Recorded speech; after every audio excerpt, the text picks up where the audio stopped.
All right, picture this. You're going about your day, maybe scrolling your phone, maybe vibing with your morning coffee, and then out of nowhere you start feeling weird. Your body gets heavy. Your throat gets scratchy. You get that dramatic shiver down your spine like you're in a horror movie trailer. And you're thinking, great, what fresh chaos is this? Well, it might just be the flu. But not in the boring way you've heard 1,000 times. This little virus is basically a tiny criminal mastermind.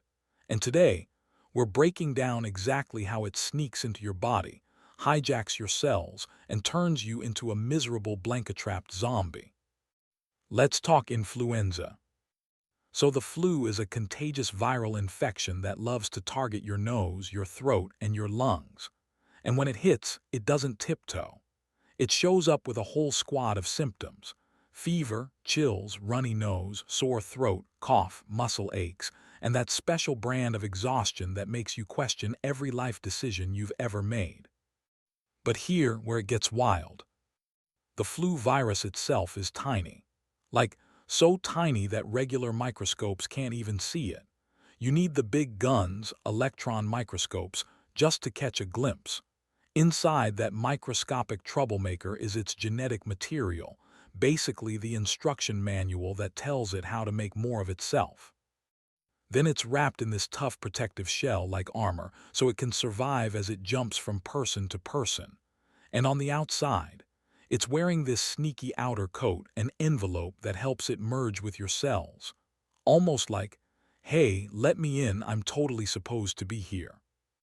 And sticking out of that envelope are these protein spikes like tiny keys. The H spikes help the virus unlock your cells so it can get inside. The N spikes help it break free from your cells after it replicates so it can go infect more. Think of H as the break-in, N as the getaway car. Scientists use these spikes to name flu viruses. That's how we get names like H5N1. Sounds like a robot, but really it's just describing which H key and which N key the virus is using to break into your body. Now, how does this villain move from person to person? Honestly, it's super simple. You touch something with the virus on it, or you breathe in droplets when someone who's infected talks, sneezes, or coughs. Yes, one cough can literally send out a swarm of tiny flu particles like confetti you definitely didn't ask for. Once the flu enters your nose or throat, it starts hunting for your healthy cells. The H spike acts like a key, fits into a receptor on your cell's surface, and boom, unlocked. The virus slips in like it owns the place.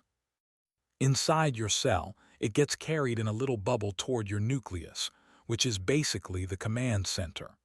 The viral envelope merges with the bubble, opens up, and releases its genetic material right into your cell's core.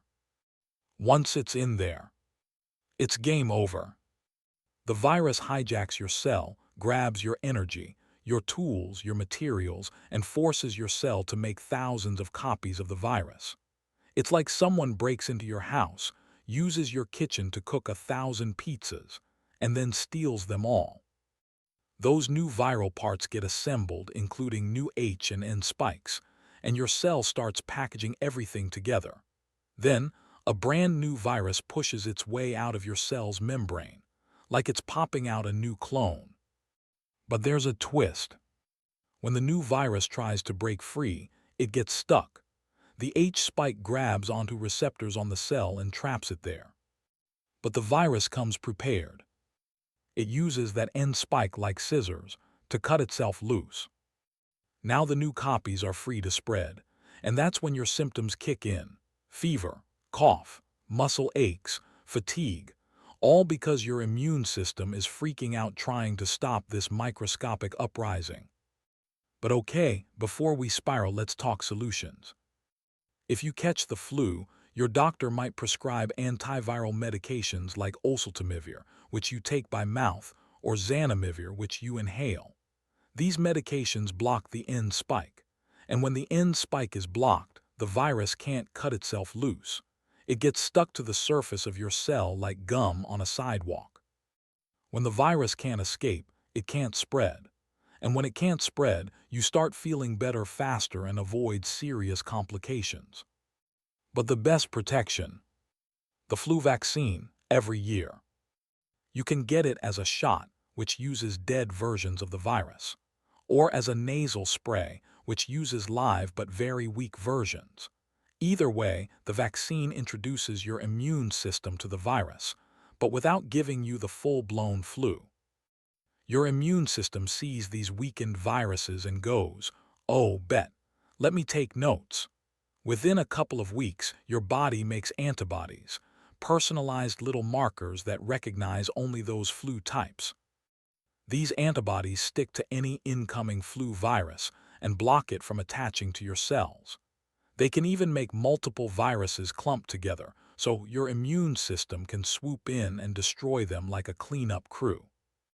And here's the cool part. If you ever encounter that same type of flu again, your body instantly recognizes it, destroys it, and you never even feel sick.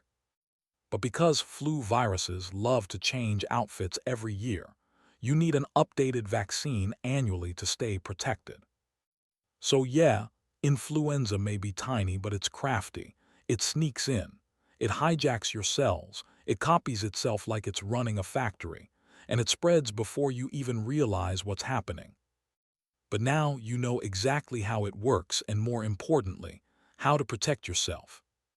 If you found this breakdown helpful, hit that like button, drop a comment, and subscribe for more health stories explained in a way that actually makes sense.